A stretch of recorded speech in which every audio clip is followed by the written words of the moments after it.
Hi, my name is Jimmy Williams with NFL Draft Diamonds. Here's me. I have a diamond in a rough that I'd like you guys to meet. This is Eddy Latanauskas, a defensive lineman out of Upper Iowa. Nice to have you today, sir. I'll tell you, I'm blessed to be here. Sure, man. Great to get an opportunity to sit down and meet you. I know you have a very interesting story. So, Eddie, go ahead and get after it, man. Tell us a little bit about you. Yeah, so my name is Eddy Latanauskas.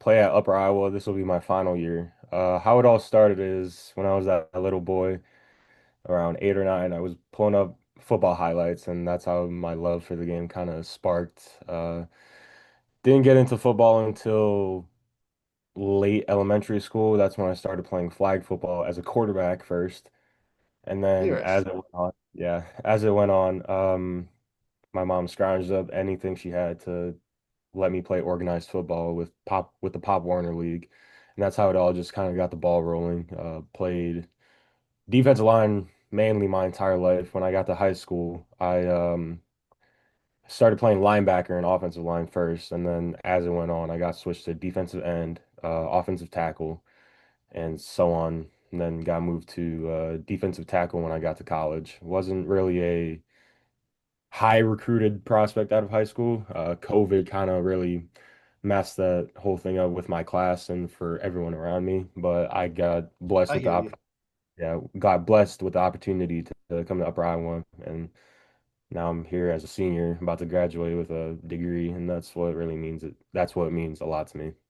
Cool. Uh, Interesting story there for you out the gate. I know you're Lithuanian. You were, there and back, but then eventually found your way there in Illinois, settled, went to high school there, along with some football. Did several other sports as well. Talk to me about your high school days, maybe one of your fondest memories, and just kind of share about that overall athletic background. Yeah, so in high school, um, football was really what I enjoyed, but doing that off-season work, we didn't really find it interesting because I didn't want to just sit behind in the stands and watch other sports play. So in the winter, I tried doing wrestling. Didn't really get into it. I did about a year of that. Didn't really enjoy it, but then I found something else that was really intriguing and interesting for me, and that was lacrosse, playing lacrosse. So I did that for about 2.5 years. Didn't get into it until after my sophomore year. Um, I really enjoyed lacrosse. I really thought I was decent at it when I learned it. Picking up the stick for the first time and running around with it, and took me a little bit to get the ball rolling on that. But it really helped me with my speed and with my change of direction. I believe it made me a better leader when I got to my junior and senior year of playing football and lacrosse. But yeah, I really enjoyed playing lacrosse, and I thought that would be another backup option if football didn't work for me. Hey, I mean, I think just kind of in general, the fact that you're doing another sport is fine. I mean, it just kind of, adds to a level of competitiveness. You shared a little bit about what you feel lacrosse does or did for you as an athlete. Speaking about things like speed, change of direction, there is a lot of the same similar flow, I would probably say, when you're coming to like all of the pieces around you where you get a lot of that same feel, with football, of course, but you have this, I don't know, hard ass rubber ball flying at like 90 miles an hour, that you have to kind of avoid so you don't end up with welts. Yeah, That's the only thing. I've had a couple of those on my legs, and trust me, it does not feel good. No, I hear you.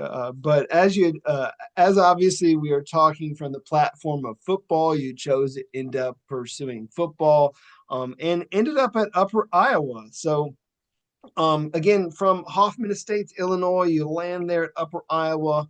Why there? Why not some other place? Talk about the recruiting and really what sold you on that university. Yeah, so again, out of high school, COVID really messed up recruiting for a lot of kids in the area, a lot of kids in the nation. I believe if I don't know if I didn't get the chance to play at Upper Iowa or anywhere else, that I'd probably have to walk on somewhere. Upper Iowa wasn't actually my first offer. It was Bemidji State up in the NSIC. Um, I enjoyed it there. I enjoyed it there on my visit. Thought they were nice, but it was just way too far away from me. I wasn't gonna make that drive or fly there every single time that I wanted to go home.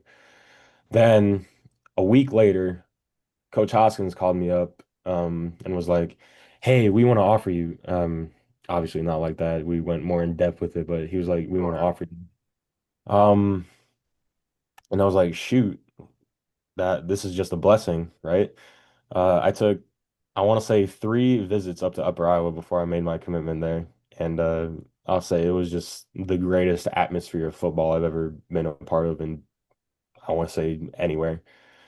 Um, yeah, I had D1 interest, but I wasn't going to pursue that at all.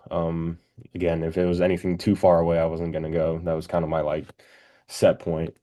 I just wanted somewhere where I could go home sometimes and be with my mom because it's just me and my mom here in the United States. So I just needed to be close to her and So uh, how far away is Upper Iowa to Hoffman Estates, Illinois?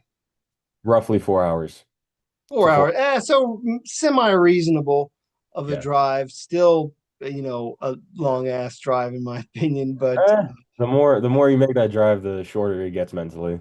no, I hear you. I mean, you just kind of put something in like a audio book or something, and you can make that pretty easy.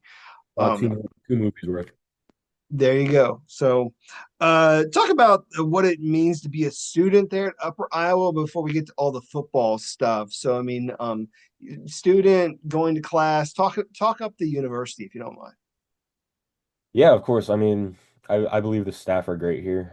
This class size is amazing. You know, you get one professor for every 30 students. It's really, it's not as big as campus as people think it would be, but the classes are easy. You have to try to fail. Like you can't fail a class up here. It's pretty uh, pass. But the staff are great. There's a lot of support here. You know, the I want to hype up all the resource people. They help you with essays, help you with all the stuff you need help with. Um, all those resource officers also, like the psychiatrists and all the people you could talk to. I could talk about them for days. I go talk to them for at least once a week sometimes. But it's just a great community here, and I don't know what else to say. Like it's just great up here. No, It's you're fine. Hardest class you've ever had there at Upper Iowa. hardest class. I want to say juvenile justice. I am a criminal justice major, Okay. so taking all these criminal justice classes kind of like my number one priority. But then when you get up to these level 400 classes, it starts to get harder with all the essays you have to write and all the assignments that they stack up on you. But yeah, I make it work. Of course. Well, interesting. So, criminal justice major there at Upper Iowa, and also starting defensive lineman on the football team. So, for you, you've had some decent success there. I know from the past few years, Upper Iowa has had some good talent. That has come out of there. Some good defensive talent, if I'm being even more specific. So, talk about how your role has been over your tenure there, and then, of course, obviously starting and just kind of your overall experience. So, talk about that defense there. Yeah, so I believe our defense is obviously our strong point, especially our defensive line. I believe our defensive line is probably one of the better units on the team. You know, we have had a lot of good defensive tackles, defensive ends come through here. I was fortunate enough to play my freshman year, even though I was behind a, a couple of really good defensive tackles that made me better, as a person and as a leader, as years went on. Um, yeah, so I also want to talk about our secondary for a little bit. I believe they're really growing. Um, we're really tight knit. We really like to hang out with each other. We're really in the film room all the time. Of course, a lot of great talent on that team. Some good linebackers last year who actually joined you as all conference players. So go ahead and talk up some of your other teammates there. Yeah, so our linebackers, I believe, yeah, the second line of defense, right? Right. They're really good. Hyping up Trevor Thompson, who's behind me every single play, giving us that strength call, giving us the calls that we need. Very fast, very agile. He's a dude. He's an actual dude. Um, has a got a pick. I set him up with a couple picks last year. Proud of him. Um, he's just a guy that flies downhill, makes the tackle, like he wants to be here. And it'll be his fifth year, obviously. He had a pretty gnarly injury in spring ball a few years ago, dislocated his elbow, but yeah. So he's back, he's healthy, he's fast, he's hungry. And then obviously Michael was a true freshman when he got here. Again, another dog on the linebacker core. Another guy that just flies downhill, wants to eat, wants to make plays. Can't hype these dudes enough with the amount of work they put in every single day. Oh, and as I had mentioned, you were second team all conference last year with a couple of these guys and did fairly well for yourself overall. The one stat that it just kind of flies right off the page is the fact that you had seven blocked total kicks last year, which not only led Division II, but all of college football at every single level. I don't know how this happens, but certainly a great distinction there as a defensive lineman. Talk about what it takes to be, a steady defensive lineman there for Upper Iowa. Yeah, so talking about those seven block kicks first, I couldn't have done it without the guys beside me. I mean, we want to talk about all conference. You want to talk about Rhett Smith real quick. He was the guy that was always helping me get those kicks one way or another. And also credit to our defensive coordinator. He was the one that really schemes up this type of stuff for our PAT field goal unit. And it's just you got to stay low, got to trust the guy beside you to do their job, and then two steps and hands up. Um, a couple teams figured it out to kick it higher, but sometimes you just got to get back there and block a kick. For me as a defensive lineman, I usually like to play steady. I don't like to rush things. So if if it's a run play, I like to just stay in my gap, wait for the running back. If it's a patient back, I'll stay in there, wait for him to go wherever he needs to go. Pass rush, just dominate, try to dominate. I know as a nose tackle, it's a little bit harder because you're getting double teamed the entire time, but you could just try to disrupt the pass while just blowing up field, trying to blow up a play. So that's kind of like what I try doing. Yeah, I mean, I know at times, guys like you, they don't rack up a ton of stats like some other people do. Of course, the linebackers behind you, they're getting like a ton of tackles. That's obviously what, they're expected to do. And so guys like you, you're just kind of maintaining your lane. I mean, you're pushing the pocket, you're trying to, shut down the run, which is what you've been able to effectively do. And so obviously, if that's happening, it may not show up on the stat sheet, but I mean, the one stat, of course, that did happen for you was all those block kicks. Seven, dude. I mean, when I saw that, I'm not gonna lie, like I felt like that was a lie. I thought somebody had something wrong. But you were able to do that in several of the games, man. I mean, you figure 6 games with at least one block kick is mad when you think about that's half of your games, man. That you're more or less expected to touch the ball when someone's trying to score with it. So kind of cool. Do you want to walk through some of last season, of course, being part of the GLVC? And so you're there, you're facing against those guys, obviously trying to, become conference championships, get eligible for a playoff bid and that sort of thing. Ended up with a 7-4 record. So kind of want to talk through at least a couple moments. So um, as a guy who is an efficient run stopper, probably your most efficient game last year was against Southwest Baptist. Completely shut them down. It's almost like it didn't matter if they tried to, run the ball. You guys just completely killed their opportunities. So, like, I don't know if you can take us back to that game as we're moving forward through last season. Yeah, so give credit where credit's due. Our defensive coordinator put in just a great game plan. We executed, shut down their stretch plays, shut down inside zone, shut down outside zone, all that stuff. Like they couldn't really run the ball on us, especially on the inside with me, Elon, Wes, Rhett. Um, yeah, you just gotta give credit where credit is due with those guys. Like they do an outstanding job with what they do, especially game planning. Like they do their hardest to make sure that we do the best we can and that we shut down whatever we need to do. Yeah, I was looking at the stat line, and I don't even know if they had 2 yards a carry. It was so like dominant there, shutting down their run game.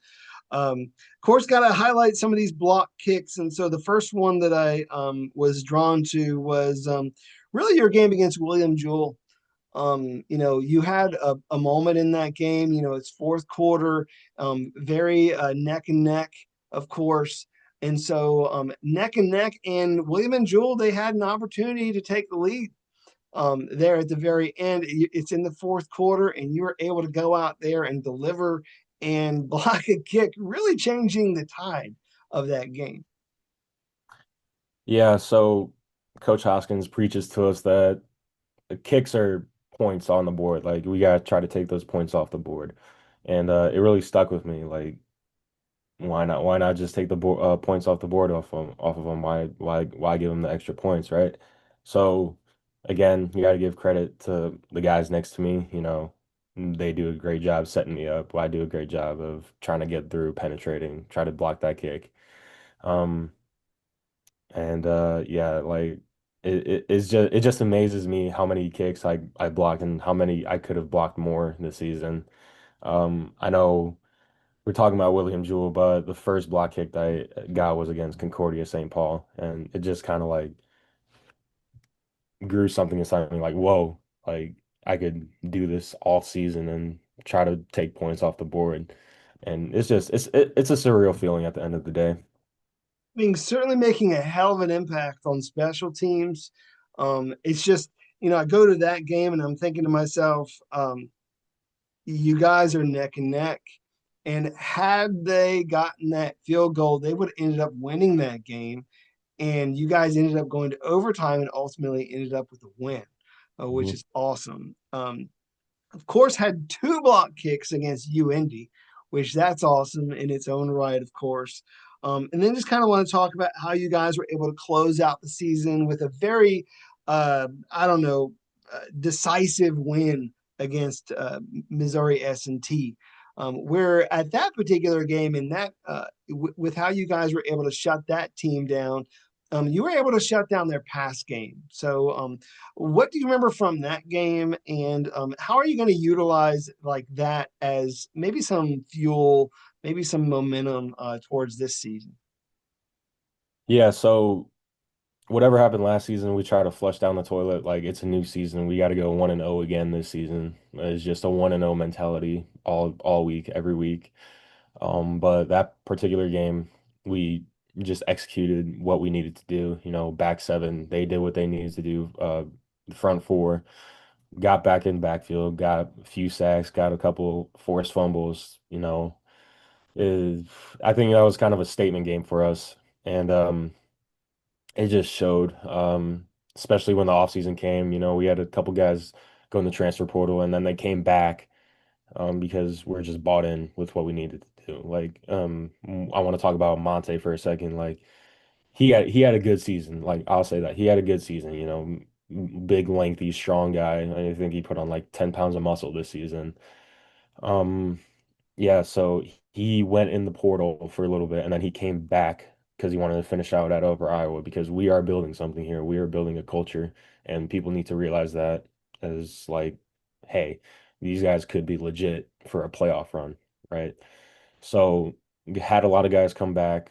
Um, had a at least like two leave, but it's it's gonna happen, right? It's gonna happen. You can't keep everybody here.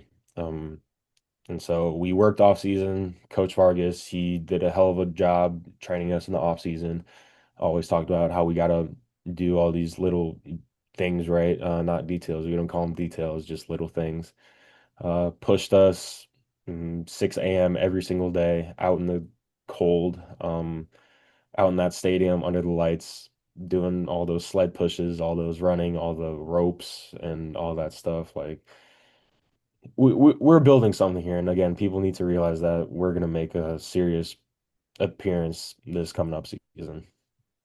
Yeah, I mean, looking back at last season, 7-4, I mean, is what it is, of course. I mean, that's missing out on playoff opportunities, but you guys weren't too far off.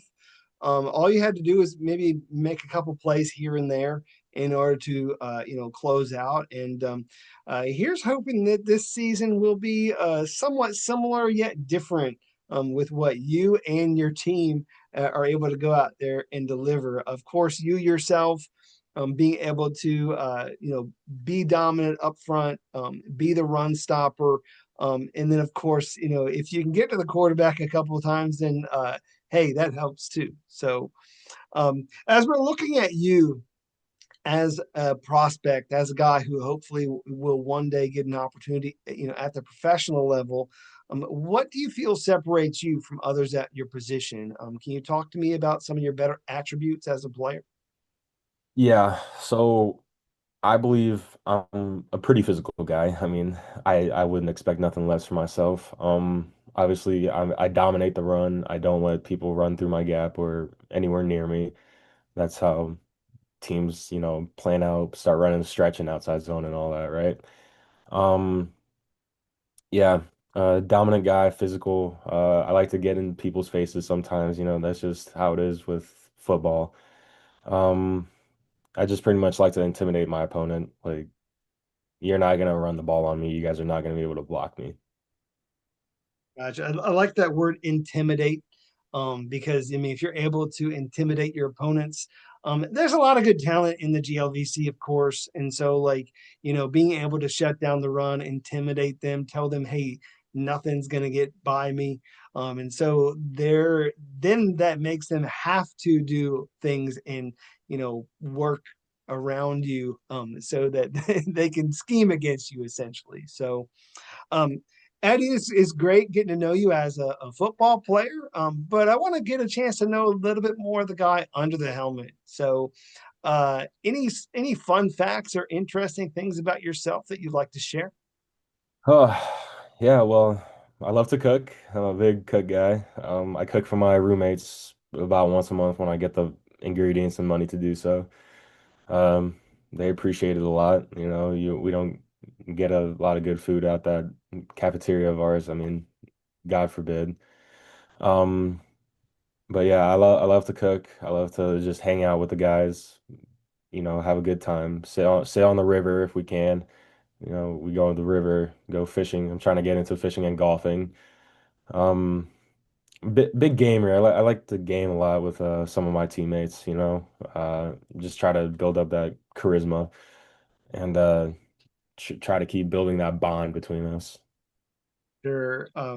Let me throw some questions your way, and again, these are completely random, fun questions. So just play along. Pancakes or waffles? Pancakes. I make my own pancakes. I got to make my own pancakes, so I'm a big pancake guy, but waffles do have their perks. Well, are you a morning guy or are you a night guy? Night guy for sure. All right. Uh, you had mentioned, of course, liking to cook. I mean, as a lineman, it kind of comes with the territory, of course. But favorite home cooked meal? Let's give mom a shout out here real quick. Ooh, favorite home cooked meal? I gotta say, she makes some good chicken and potatoes, like baked chicken and potatoes with some crazy sauce, and it's just the greatest thing ever. Cool.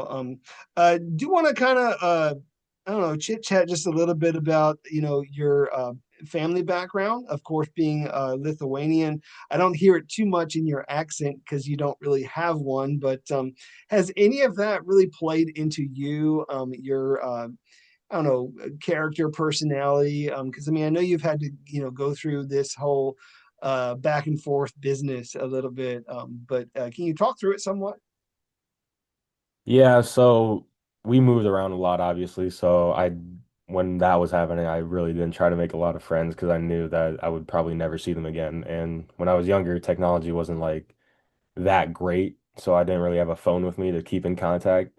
But yeah, I'm pretty much just like a lone wolf, and I'll try to make friends as I can. But now that we have all these good phones and iPhone 20s and all that stuff, I could actually like keep in contact and like see what my friends are doing now. So made a lot of good friends back in Hoffman Estates, made a lot of good friends here, made a lot of young friends when I was in Lithuania, obviously. I can't forget them. But yeah, I just try to play it out how it can and see where it goes from there. Um, as a guy who, I don't know, maybe one day I would like to be a tourist, when you go to Lithuania nowadays, like, is there some place over there, like besides family, of course, that you have to go to or what? Yeah, the pier, there's a whole just road dedicated to the pier and like activities and festivals and all that stuff. I believe that's like the place to go when you want to visit because that's the biggest tourist attraction also. Cool. Uh, Want to just kind of shift gears back towards football somewhat. So, I mean, you've spent most of your time in the States, of course, and so I would imagine that you might find yourself a fan of somebody at the next level. Who has that been for you? I mean, if we were to take it back to you when you were maybe 8 or maybe 18 or last year, I mean, I don't know, it doesn't matter, but who have you been a big fan of growing up?